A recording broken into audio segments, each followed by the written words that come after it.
بسم اللہ الرحمن الرحیم۔ السلام علیکم۔ آج 14 نومبر ہے، 14 نومبر ہے نا سر؟ 14 نومبر ہے اور دن ہے جمعے کا۔ آج کا دن بڑا اہم دن ہے اور آج جو کچھ ہو رہا ہے اس وقت تک 3 بجے تک کی صورتحال آپ کو بتاتے ہیں آج کیا کچھ ہوا ہے۔ رضوان بھائی ہمیشہ کی طرح آج بھی معذرت، نیچے کچھ لوگ کمنٹس بھی کرتے ہیں کہ یار اللہ کا واسطہ ہے معافی دے دو اور رضوان بھائی کو بھی بولنے دو، لیکن میں کئی بار بتا چکا ہوں کہ میرا مولویوں والا مسئلہ ہے، جیسے مولوی کے سامنے 1 ہو 100 ہوں 200 ہوں، اس نے جو تقریر یاد کی ہوئی ہوتی ہے اس نے وہ تقریر سنانی ہوتی ہے، تو میرا یہ مولویوں والا مسئلہ ہے۔ ٹھیک ہے، تو میں بہت شرمندہ ہوں، معذرت خواہ ہوں آپ سے بھی اور وسیم ملک سے بھی، کیونکہ وسیم ملک کے ساتھ بھی میں یہی کرتا ہوں، لیکن کوئی نہیں ہے، جہاں ملک کے ساتھ اتنا کچھ ہو رہا ہے اور آپ لوگ برداشت کر رہے ہیں تو یہ تو پھر اس کے مقابلے میں کچھ بھی نہیں ہے۔ لیکن میں آپ کو شروع میں ایک چیز بتا دوں، میں بالکل مایوس نہیں ہوں۔ پریشانی ہے ایز اے پاکستانی، بہت پریشانی ہے، لیکن یقین کریں میں بالکل مایوس نہیں ہوں۔ آپ ایک شعر بھی پڑھ رہے تھے، وہ آخری شمع بھی بجھانے کے لیے، اس طرح کا جو شعر تھا وہ ذرا آپ سرچ بھی کر لیں۔ نہیں، وہ تو شعر یہ تھا کہ اب تک دل خوش فہم کو تجھ سے امیدیں، یہ آخری شمع بھی بجھانے کے لیے ہاں لیکن بالکل۔ اس سے پہلے عمران ریاض صاحب نے بڑی خوبصورت بات کی ہے سر، میں سوری آپ یہ شعر بھی دوبارہ سنا دیں، آواز شاید۔ ہاں، وہ تو یہ تھا کہ اب تک دل خوش فہم کو ہے تجھ سے امیدیں، یہ آخری شمع بھی بجھانے کے لیے لیکن انہوں نے یہ کہا کہ یہ تاریخ کا سب سے رات کا سب سے تاریک لمحہ شروع ہو چکا ہے اور اس کے بعد صبح ہے۔ اور اسی کے ساتھ ایک اور شعر مجھے یاد آ رہا ہے، اس وقت ظاہر ہے مایوسی ہے لوگوں کے اندر، تو اس میں یہ ہے کہ طوفان نے آنا ہے آ کر چلے جانا ہے، بادل ہے یہ کچھ پل کا چھا کر ڈھل جانا ہے۔ واہ کیا بات ہے۔ بالکل دیکھیں، بات یہ ہے کہ میں کیوں مایوس نہیں ہوں۔ میں مایوس اس لیے نہیں ہوں، ایک تو میں رات کو میں نے کچھ ری ٹویٹس بھی کیے، مختلف وہ علماء کرام کے بھی تھے، اس میں انہوں نے بات کی ہوئی تھی کہ شرک کے بعد سب سے بڑا گناہ جو ہے وہ مایوسی ہے۔ مایوسی کا مطلب یہ ہے کہ آپ اللہ تعالیٰ کی جو قدرت ہے اس پہ آپ سوال اٹھا رہے ہیں کہ یار اللہ یہ نہیں کر سکتا، تو اللہ تعالیٰ سے پورا یقین ہے۔ اور امید کیا ہے؟ امید یہ ہے کہ میں جہاں گیا ہوں، میں ان علاقوں کے اندر بھی گیا ہوں جہاں پہ انٹرنیٹ کہیں ایک ٹیلے پہ آتا ہے۔ دریائے سندھ کے کنارے پہ ہم گئے اور وہ ہمارے دوست ہیں میاں نوید مقبل صاحب، تو وہ ہمیں دریائے سندھ کے کنارے پر لے گئے، ہم وہاں پر گئے اور ایک ایسی جگہ کے اوپر جہاں پہ ایک ٹیلے پہ جا کے انٹرنیٹ آتا تھا، وہاں بھی جب ہم لوگوں سے ملے تو انہوں نے ہمیں بتایا کہ جسٹس یحییٰ خان کیا کر رہا ہے، قاضی فائز صاحب کا کیا کردار تھا، کون سا جج گھٹیا مکروہ ہے نیچے اور کون سا جج آزاد جج ہے اور اپنے لفظ سے وفا کرنے والا ہے۔ وہاں پہ بھی ہم نے محسن اختر کیانی صاحب، بابر ستار صاحب، اعجاز اسحاق خان صاحب، جہانگیر صاحب اور سمن رفعت امتیاز صاحبہ کے لیے دعائیں کرتے ہوئے لوگوں کو دیکھا کہ لوگ ان کے کا نام فخر سے لے رہے تھے ایز اے پاکستانی۔ ہم ابھی وہ گئے تربیلا، وہ ایک بہت دور گئے، بہت آگے وہ بھی دریائے سندھ کا کنارہ تھا، تو وہاں پہ ہم گئے تو وہاں پہ بھی ہم نے دیکھا کہ لوگوں کو، مطلب پورے پاکستان کے لوگ وہ اس نظام کے سامنے سرنڈر نہیں کر رہے، وہ اس نظام کو نہیں مان رہے۔ اور یہ جو ہر 26 آئینی ترمیم کے بعد 27 آئینی ترمیم آئی ہی اسی لیے ہے کہ لوگ نہیں مان رہے، سسٹم نہیں چل رہا، جو یہ مرضی کر لے اس طرح سے تو گھر نہیں چل سکتا، ایک ملک 25 کروڑ کا کیسے چل سکتا ہے؟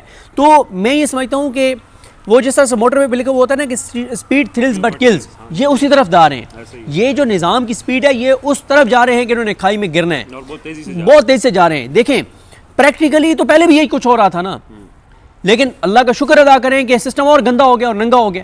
جب تک ساری شمعیں بجھ نہیں جائیں گی، جب تک ساری امیدیں دم نہیں توڑ جائیں گی، تب تک لوگ اب اس سے امید ہے، اب اس سے آسر ہے، اب یہ ہو جائے گا، اب ہو جائے گا، یہ اگر مگر سارا کچھ امیدیں ختم ہو رہی ہیں۔ اور آج اس پہ بھی آئیں گے، فل کورٹ پہ بھی۔ میں پہلے آپ کو بتا دوں کہ اس وقت تک کیا ہوا ہے۔ جسٹس امین الدین خان، وہ ہمارے دوست بشار راجہ صاحب کہتے ہیں کہ معلوم انسانی تاریخ کے سب سے بڑے جورسٹ ہیں، یہ معلوم انسانی تاریخ کے، ٹھیک ہے، تو بالکل ہے نا کہ اب جسٹس حاجی امین الدین جو ہیں، ان کا فیصلہ سپریم کورٹ پر بھی بائنڈنگ ہے، پاکستان کی تمام عدالتوں پر بائنڈنگ ہے، لیکن ان کے اوپر پاکستان کی 78 سالہ تاریخ کا کوئی عدالتی فیصلہ بائنڈنگ نہیں ہے، پوری دنیا کا کوئی فیصلہ بائنڈنگ نہیں ہے۔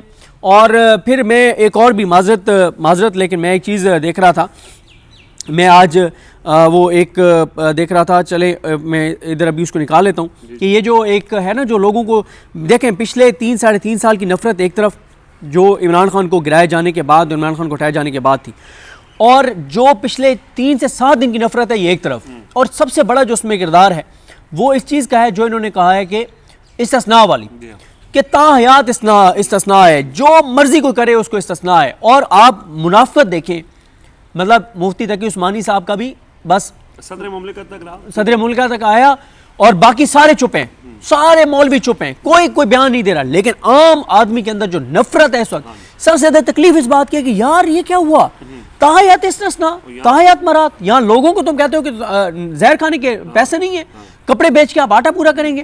آپ لوگوں کے حالات دیکھیں, خودکشیاں دیکھیں, بے روزگاری دیکھیں.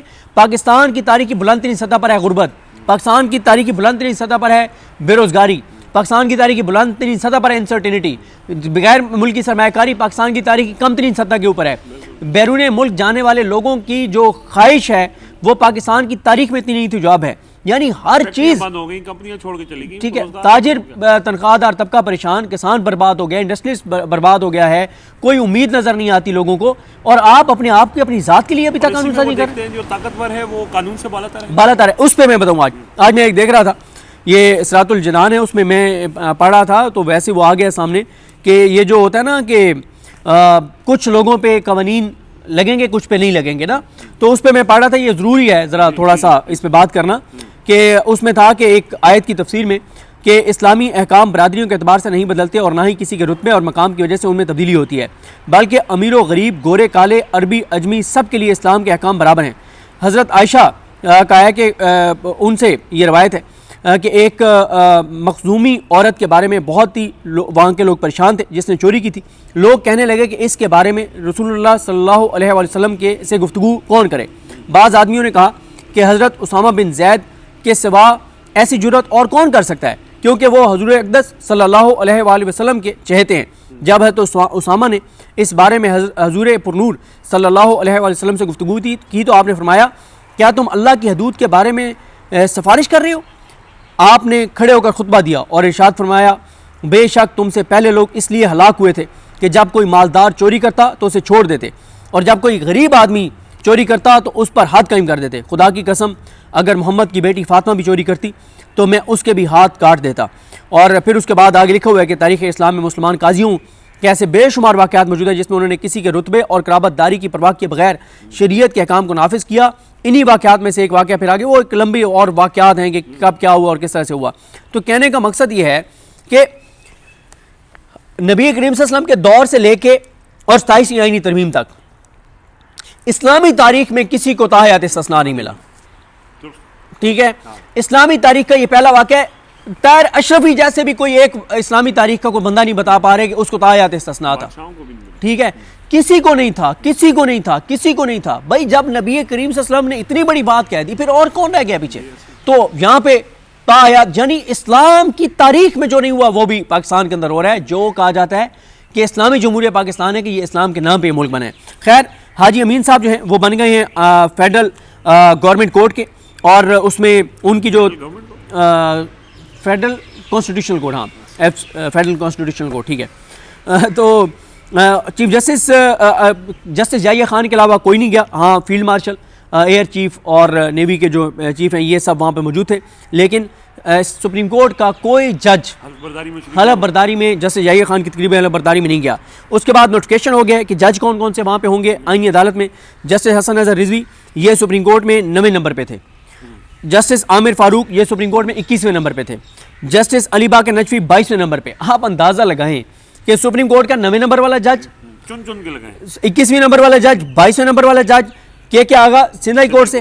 جسٹس روزی خان جس کو chief justice Balochistan high court بنایا تھا.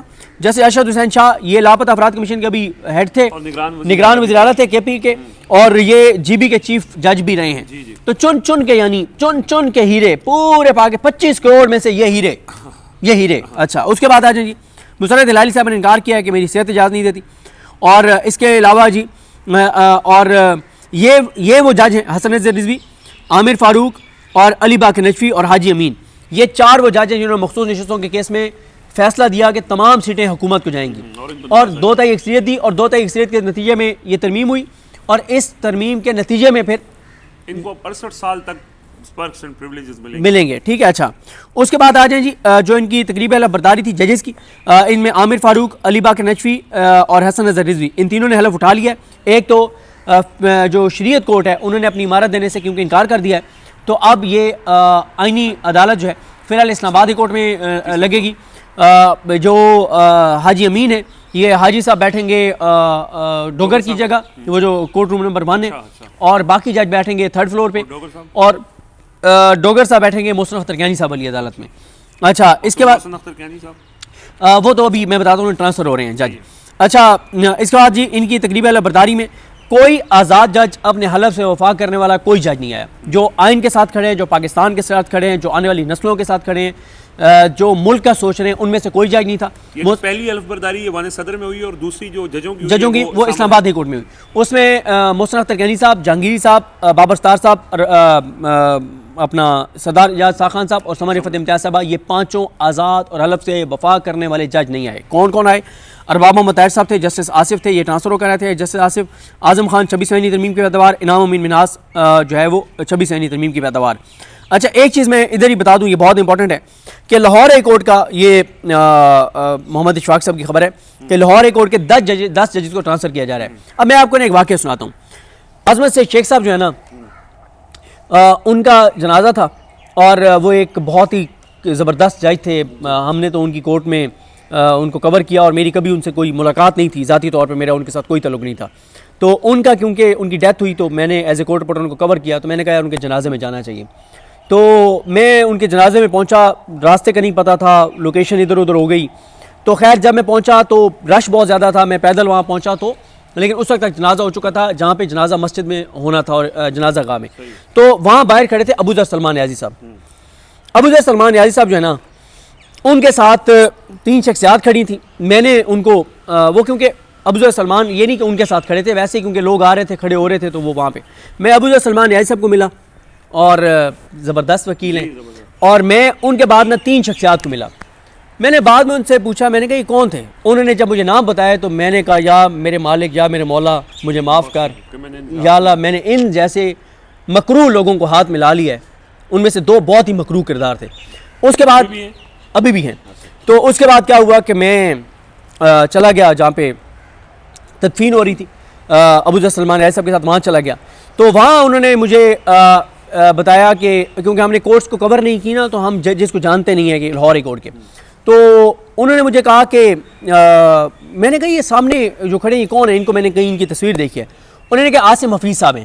میں گیا, میں عاصم حفیظ صاحب کو دونوں ہاتھوں سے جھک کے ملا, اور مجھے ایک تسکین ملی کہ میں ایک ایسے عظیم جج کو مل رہا ہوں جو اپنے حلف سے وفا کرنے والا ہے, پاکستان کا وفادار ہے, پاکستان کی آنے والی نسلوں کے ساتھ وفا کر رہا ہے, جس کے آنے والی نسلیں بھی اس پہ فخر کریں گی, فخر سے بتائیں گی کہ ہم جسٹس عاصم حفیظ کے یہ لگتے ہیں, یہ لگتے ہیں, یہ لگتے ہیں. یہ نہیں ہے کہ ایک جج جو ادھر بیٹھا ہوا ہے نا ایک جگہ پہ, اس جج کے سگے بھائی اپنے شہر میں لوگوں کو جا کے بتاتے ہیں کہ ہمارا بھائی بڑا گھٹیا انسان ہے, ہمارا اس سے کوئی رشتہ نہیں ہے, اندازہ لگائیں. تو خیر میں نے اس کے بعد آیا اسلام آباد, تو میں نے بیرسٹر سعد رسول صاحب کو کہا, میں نے کہا سعد رسول صاحب ایک شفقت کریں, میں نام لیتا جاتا ہوں لسٹ کھول کے لاہور ہائی کورٹ کے ججز کی, آپ مجھے بتاتے جائیں کون سا آزاد جج ہے اپنے حلف سے وفا کرنے والا ہے, تاکہ کہیں پہ کوئی جج ہوتے ہی ہیں تو پتہ ہو یار کس سے ہاتھ ملانا ہے, کس سے ہاتھ نہیں ملانا. مجھے سعد رسول صاحب نے جو نام لکھوائے تھے نا, میں نے اسے میچ کیا. ابھی نا یہ میرے وہ اس میں نوٹس جو ہوتے ہیں نا موبائل میں, یہ نوٹس میں نے یہ تھا, اور یہ کس تاریخ ہے, یہ میں نے درمیان میں ایک وہ اس کو چینج بھی کیا تھا, یہ 14 فروری کی میرے یہ نوٹ ہے, ٹھیک ہے, جب میں نے سعد رسول صاحب کو کہا تھا. اب سعد رسول صاحب نے جو مجھے نام لکھوائے تھے نا, ان ناموں میں اور ان میں نے ایک نام کا صرف فرق ہے. اب یہ بھی ہو سکتا ہے کہ وہ ایک نام کا جو فرق ہو وہ اس لیے ہو کہ ایک جج کو اسلام آباد ہائی کورٹ لانا ہو نا لاہور ہائی کورٹ سے, اس لیے, ورنہ موسٹلی جو اس میں سے ججز ہیں یہ وہ نام ہے جو محمد اشفاق صاحب جو ساتھ ہیں انہوں نے کیا, ان کو ٹرانسفر کیا جا رہا ہے, کسی کو سکھر بینچ میں, کسی کو بلوچستان, مطلب خطرناک ایریاز میں, یہ وہ سارا کچھ, تاکہ یہ ریزائن کر جائیں, جان چھوٹ جائے. اب یہ کون کون سے جج ہیں؟ ان میں جناب شمس محمود مرزا صاحب ہیں, کمال شاندار جج اپنے حلف سے وفا کرنے والے. جیسے فیصل زمان صاحب ہیں, ان کے بارے میں مجھے سچی بات ہے نہیں پتا. اچھا شاہد کریم صاحب زبردست جج, ساجد محمود سیٹھی صاحب زبردست جج, اسد جاوید گھرال صاحب بڑے انہوں نے فیصلے دیے ہیں, طارق سلیم شیخ صاحب شاندار جج آزاد جج, انوار حسین صاحب آزاد جج شاندار جج, عاصم حفیظ صاحب زبردست شاندار آزاد جج حلف سے وفا کرنے والے جج, امجد رفیق صاحب زبردست جج, راحیل کامران شیخ صاحب آزاد جج اپنے حلف سے وفا کرنے والے. اکرم شیخ صاحب کے بیٹے ہیں, اکرم شیخ صاحب کا آپ نے وہ دیکھا تھا, انہوں نے کہا کہ آپ یزید کی بیعت آپ پہ لازم ہوگی, میرے پہ یزید کی بیعت لازم نہیں ہے. تو یہ اچھا جو اسلام آباد ہائی کورٹ کے ان میں ظاہر ہے یہ 5 جج ہیں, محسن اختر کیانی صاحب, جہانگیری صاحب, بابر ستار صاحب, اجاز خان صاحب اور سمر رفعت امتیاز صاحبہ. اس کے بعد یہ آ جائیں فل کورٹ میٹنگ کی خبر بھی آ گئی ہے. فل کورٹ میٹنگ کا ایک پریس ریلیز آیا اس میں ایک تو غلطی کر دی ہے کہ سپریم کورٹ آف پاکستان لکھ دیا ہے، پاکستان نہیں لکھ سکتے. تو اس پہ ہمارے دوست ہاں ثاقب بشیر صاحب وغیرہ اور حسنات ملک صاحب وغیرہ سارے لکھ رہے ہیں کہ چیف جسٹس آئینی عدالت کو سو موٹو لینا چاہیے، نوٹس لینا چاہیے کہ یہ پاکستان نہیں لکھ سکتے تھے سپریم کورٹ کے ساتھ، اور جسٹس جائیہ خان نے آئین کی خلاف ورزی کیا. یہ ان پہ آرٹیکل 6 بھی لگ سکتا ہے، ٹھیک ہے، کیونکہ پتہ نہیں تایات استثناء ان کو دیا نہیں دیا بیچارے کو. اچھا ہم جو کل رات ڈسکس کر رہے تھے کہ کہیں جسٹس جائیہ خان جو ہیں وہ 1% بھی اگر ان کے اندر کوئی احساس ہوگا تو وہ آج ڈیزائن کر سکتے ہیں کہ ان کے یہ جو سانحہ مشرقی پاکستان کے بعد پاکستان کی تاریخ کا دوسرا بڑا جو سانحہ ہے ان کے سہولت کاری سے ہوا ہے، ان کی وجہ سے ہوا ہے. لیکن کوئی نے ڈیزائن نہیں کیا. انہوں نے ایک پریس جاری کر دیا ہے کہ جو رولز میں سپریم کورٹ کے رولز میں کوئی تبدیلیاں سجیسٹ کی گئی تھیں کمیٹی کی طرف سے ان کو منظور کر لیا گیا ہے. لیکن حسنات ملک صاحب یہ کہہ رہے ہیں، راجہ محسن اجاز صاحب یہ کہہ رہے ہیں کہ فل کورٹ میٹنگ تو ہوئی نہیں ہے. یعنی ججز جو سارے ججز ہیں وہ اس میں نہیں آئے؟ 6 ججز سپریم کورٹ میں آج موجود تھے، باقی تو تھے ہی نہیں. ٹوٹل کتنے؟ ٹوٹل اب بن جائیں گے میرے خیال ہے 20 رہ جائیں گے نا، 20 رہ جائیں گے کیونکہ 24 تھے نا، یہ 4 تو ادھر آ گئے. تو 20 میں سے 6 شریک ہوئے اور انہوں نے 20 بھی نہیں، اب تو 18 رہ گئے نا، کیونکہ مسولی شاہ صاحب اور اطہر ملا صاحب 18 ہاں 12 نہیں ہے. اور یہ فل کورٹ میٹنگ کیسے ہو گئی نا. لیکن انہوں نے کوئی ڈیزائن نہیں کیا. فل کورٹ سے ایک پریس ریلیز آئے کہ جی ایک ایڈوکیٹ کو سینئر ایڈوکیٹ سپریم کورٹ کا اسٹیٹس دے دیا گیا ہے، اور اسی طرح سے 27ویں ترمیم کا کوئی ذکر نہیں ہے. تصویر ابھی تک نہیں آئی، کتنے جج شریک تھے تفصیلات نہیں آئی، اور یہ حالات ہے. تصویر نہیں آئی تو اس کا مطلب ہے جو یہ دعویٰ کر رہے ہیں کہ میٹنگ ہوئی نہیں ہے، کیونکہ پہلے یہ بھی آیا تھا کہ میٹنگ شاید کینسل کر دی جائے کیونکہ لوگ آئے نہیں ہے. ہاں لیکن یہ اس کے بعد جی آج سینٹ سے افواج پاکستان کے حوالے سے جو ہاں یار یہ نظام دیکھیں نا کہ کس حد تک ننگا ہو گیا ہے، کس حد تک ننگا ہو گیا، اور کہہ رہے ہیں ہاں جو ہمارا کرنا ہے کر لو. ادھر حاجی امین پہنچا ہے حلف اٹھانے کے لیے، 27ویں ترمیم کا کام مکمل ہوا ہے نا. جس ٹائم افواج پاکستان کے حوالے سے قانون کی آخری شق پاس ہوئی ہے سینٹ سے، اسی لمحے اے جے کے میں عدم اعتماد کی تحریک جمع ہو گئی اور نئے وزیراعظم کا نام بھی آ گیا. کیونکہ پہلے سے پتا تھا کہ پیپلز پارٹی 27ویں ترمیم کے حق میں ووٹ دے گی، اس کے بدلے ان کو اے جے کے اور جی بی کی حکومت دی جائے گی. کیونکہ اے جے کے والوں کے ساتھ ہم مخلص نہیں ہیں، وہاں کے لوگوں کے ساتھ جی بی والوں کے ساتھ مخلص نہیں ہیں. پھر جب وہ اپنے حقوق کی بات کریں گے تو ہم ان کو غدار کہیں گے، ان کو ہم راک ایجنٹ کہیں گے، پھر ہم ان کو کہیں گے کہ دشمن ہے، یہ دشمن کے ایجنڈے پہ چل رہے ہیں، ان کے پیسوں پہ چل رہے ہیں. اور بھائی تم اپنے گند کو ان کے اوپر کیوں ڈال رہے ہو؟ اور جن لوگوں کو مسترد کر چکے ہیں اسی پیپلز پارٹی کو فارم 47 کی تم حکومت وہ کر رہے ہو. اچھا تو خیر سینٹ سے افواج پاکستان کے حوالے سے 4 قوانین فہیم اختر ملک صاحب کی خبر ہے کہ 10 منٹ میں پاس ہو گئے. سندھ ہائی کورٹ کی آج کاز لسٹ منسوخ ہو گئی ہے. اصغر عمر صاحب اور شاہد حسین صاحب نے ایک بلاگ کیا، میں نے ٹویٹ بھی کیا ہے. میں یہاں پہ ایک ریکویسٹ بھی کرنا چاہوں گا دیکھنے والوں سے کہ ایسے کورٹ رپورٹر جیسے سندھ ہائی کورٹ سے انہوں نے بڑا اچھا وہاں سے رپورٹ کر رہے ہیں، شاہد حسین صاحب اور اصغر عمر صاحب، ان کو سنا کریں. جب آپ ان کو سنتے نہیں ہیں تو وہ ڈسکریج ہوتے ہیں، پھر رپورٹرز اس طرح سے نہیں وہ کرتے، تو ان کو لازم سننا چاہیے. ایاز صادق صاحب نے کہا ہے کہ حاجی امین الدین ایک نامور قانون دان ہے، ان کی کامیابی کے لیے دعا گو ہوں. مندو خیل صاحب کے ساتھ ہاتھ ہو گئے. محمد علی مظہر کو کیوں رکھا گیا اس پہ بعد میں بتائیں گے اور یہ الگ سے کریں گے. آج کراچی کی سٹی کورٹ میں بھی مکمل ہڑتال تھی اور سندھ ہائی کورٹ کے تمام پوری کازز چاہے وہ منسوخ کر دی گئی. میں چاہتا ہوں تھوڑی سی ڈیٹیل ذرا سندھ ہائی کورٹ کے حوالے سے آپ شیئر کر دیں. سندھ ہائی کورٹ کے حوالے سے آج کاز لسٹ انہوں نے منسوخ کر دی کیونکہ 199 کا انہوں نے کہا کہ اب عدالت سن نہیں سکتی. آئینی بینچ کے جو سربراہ تھے وہاں پہ کے آغا، وہ اب آئینی بینچ کے وہاں سربراہ رہے نہیں ہیں، تو انہوں نے پوری سندھ ہائی کورٹ کی کاز لسٹ منسوخ کر دی ہے. انہوں نے کہا کہ آج ہم اس ورکنگ کریں گے، کون سے کیس کدھر جانے ہیں، کون سے ریگولر بینچ سن سکتے ہیں نہیں سن سکتے. کاز لسٹ ہی منسوخ ہو گئی ہے. اور میں نے آپ کو بتایا نا کہ وہاں سے شاہد حسین صاحب نے کہا کہ 100 کا سما ہے، اور انہوں نے کہا کہ اب سندھ ہائی کورٹ کی احاطے میں ایک ہی جگہ ریلیونٹ رہ گئی ہے اور وہ ہے کینٹین. انصاف تو ملنا کسی کو نہیں ہے، تو کینٹین پہ آئیں، چائے پئیں، سموسے کھائیں، پکوڑے کھائیں. جلیبیاں پتہ نہیں ملتی ہیں کہ نہیں ملتی. سندھ ہائی کورٹ جائیں کہ اگر جلیبیاں ملتی ہیں تو وہاں کینٹین سے تو شاہد حسین صاحب کو کہیں کہ ہمیں جلیبیاں کھلائیں اور چائے پلائیں اگر اچھی کڑک سی ملتی ہے تو، باقی تو کچھ نہیں ہے. صحیح ہے. آپ بات کریں، میں ایک دو چیزیں اور دیکھ لوں تاکہ جی بالکل آپ دیکھیں. میں تو اس کے اوپر ظاہر ہے بڑی تفصیل کے ساتھ آج سارا دن جو واقعات ہوئے ہیں صدیق جان صاحب نے ڈسکس کیا ہے. اوور آل اگر بات کی جائے 27ویں آئینی ترمیم جو ہو چکی ہے، اب اس کے نتیجے میں یعنی اس کے جو کانسیکوینسز ہیں، میں اگین ایک بات ہمیشہ کرتا آیا ہوں کہ اس نظام کے پاس طاقت ہے اور طاقت کے زور کے اوپر یہ ہر وہ ٹاسک جو ملتا ہے نظام کی طرف سے وہ ٹاسک پورے کرنے والے اچیو کر لیتے ہیں بائی ہک اور بائی کروک. لیکن وہ اس بھونڈے طریقے سے اس ٹاسک کو حاصل کرتے ہیں. جیسے یہ 27ویں آئینی ترمیم آپ کے سامنے ہوئی، جس طرح سے بار بار تبدیلیاں کی گئیں، جو چیز یاد آئی دوبارہ ڈالی گئی. ایسے بھونڈے انداز سے وہ اس ٹاسک کو مکمل کرتے ہیں کہ وہ کاؤنٹر پروڈکٹیو ہو جاتا ہے، بجائے اس کے کہ اس کا فائدہ ہو اور وہ اس کا نقصان ہوتا ہے. اور یہ سب کچھ ہو یہ بھی بتا دینا ہر ویڈیو میں کہ عمران خان کی وجہ سے سب کچھ ہو رہا ہے. اور obviously اس میں تو کوئی شک بھی نہیں ہے کہ ایک شخص کی وجہ سے ہو رہا ہے. مجھے ڈاکٹر عارف الوی نے آج ایک بیان دیا ہے یہ استثناء کے حوالے سے. انہوں نے کہا کہ میں عمران خان کے پاس گیا، میں صدر تھا اور میرے پاس یہ اختیار تھا کہ میں سزاؤں کو معاف کر سکتا ہوں. یہ بھی صدر کے پاس اختیار ہوتا ہے کہ وہ پارڈن دے سکتے ہیں. تو عمران خان کو انہوں نے یہ آفر کی کہ اگر آپ مجھے کہیں کہ میرے پاس یہ اختیار ہے، میں آپ کی سزاؤں کی معافی کا فیصلہ کرنے کا اختیار رکھتا ہوں. تو عمران خان نے یہ کہا کہ جب میں نے کچھ غلط نہیں کیا تو میں معافی لوں کیوں؟ تو یہ ایک بنیادی چیز ہے کہ اس وقت جو نظام کر رہا ہے، اگر کچھ غلط نہیں کیا تو پھر استثناء کی ضرورت کیوں ہے؟ لیکن obviously آپ کو پتہ ہے کہ یہ ساری چیزیں صرف اس لیے کی جا رہی ہیں کہ گارنٹی چاہیے کہ اگر کسی ایسے موقع پہ جب پاکستان میں شاید جمہوریت بحال ہو جائے یا لوگ اپنے حقوق کے لیے کھڑے ہو جائیں، تو اس موقع پہ جب پاکستان میں جمہوریت بحال ہو، عوام کی حکمرانی واپس آئے، تو اس موقع پہ ہمیں کچھ نہ کہا جائے. لیکن ایک بات یہ یاد رکھنی چاہیے کہ یہ جو ترمیم ہے پاکستان میں، ضیاء الحق نے 8ویں ترمیم کی، مشرف نے 17ویں ترمیم کی اور اب 27ویں ترمیم ہو گئی ہے. 8ویں ترمیم کرنے والوں کا بھی کچھ پتہ نہیں اور 8ویں ترمیم بھی ختم ہو گئی. 17ویں ترمیم کرنے والے جنرل مشرف کا کیا حال ہوا، وہ بھی ختم ہو گئی. تو اب 27ویں ترمیم ہے. وہی بات ہے، بادل ہے یہ کچھ پل کا چھا کر ڈھل جانا ہے. تو اس وقت بادل چھائے ہوئے ہیں، مایوسی کے بھی بادل ہیں. لیکن جیسے صدیق جان صاحب نے یہ کہا کہ یہ مایوسی جو ہے وہ اسی لیے یہ پورا نظام اس نے پوری کوشش کر کے اربوں روپے کے فنڈز لگا کے لوگوں کو اس سسٹم سے مایوس کرنے کی اور اس ملک سے مایوس کرنے کی کوشش کی. لیکن اگر لوگ مایوس ہوں گے تو ان کو کامیابی ملے گی.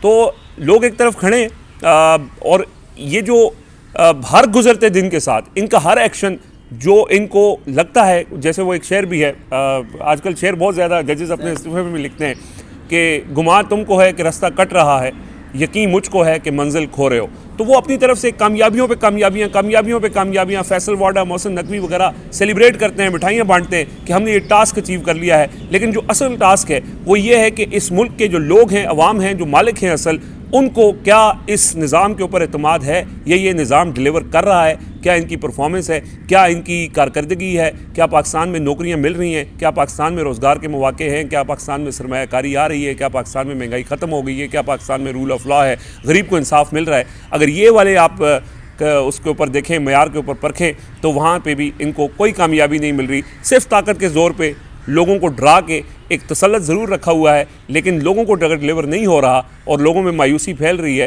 تو یہ اس سفر کی طرف، جیسے میں نے شروع میں یہ کہا تھا کہ یہ اب رات کا، عمران ریاض صاحب نے جیسے کہا کہ رات کا سیاہ ترین، تاریک ترین مرحلہ جو ہے وہ شروع ہو چکا ہے، اور جب تاریک ترین مرحلہ ختم ہوتا ہے تو اس کے بعد صبح ہوتی ہے. ذکر صاحب، آپ نے اشعار کی بات کی تو میں اختتام بھی شیئر پہ کر رہے تھے. وہ جسٹس یحییٰ خان صاحب جیسے ہمارے رہنماؤں کے بارے میں کہ رہنما ہی ہے نا، لیڈ کر رہے ہیں ایک سب سے بڑے ادارہ جو اب نہیں رہا، اس کو لیڈ کر رہے تھے. تو انہی کے بارے میں وہ تھا کہ ہمارے رہنما یوں قافلوں کو لے کے چلتے ہیں، ہمارے رہنما یوں قافلوں کو لے کے چلتے ہیں، گما مکے کا ہوتا ہے سفر کوفے کو کرتے ہیں. اور میرے کار، ایک اور شعر ہے کہ میرے کاروان نے یوں محو سفر رکھا، میرے کاروان نے یوں محو سفر رکھا، منزل بھی بے شدی اور قافلے کو بے خبر رکھا. لیکن قافلہ جو ہے بے خبر نہیں تھا، ٹھیک ہے. اور وہ پھر انہی سے سوال ہوگا کہ مجھے رازنوں سے گلا نہیں، تیری راہبری کا سوال ہے. اور یہی بات یہ لوگ کہتے ہیں کہ یار آپ ان کو کیوں کرٹیسائز کرتے ہیں، یہ ان کا کیا قصور ہے، کرنے والوں کا قصور ہے. تو وہ یہی ہے کہ تو ادھر ادھر کی بات کر، یہ بتا کہ قافلہ کیوں لٹا، مجھے رازنوں سے گلا نہیں، تیری راہبری کا سوال ہے. چوروں سے سوال نہیں ہوتا، چوکیدار سے سوال ہوتا ہے. بہت شکریہ جی.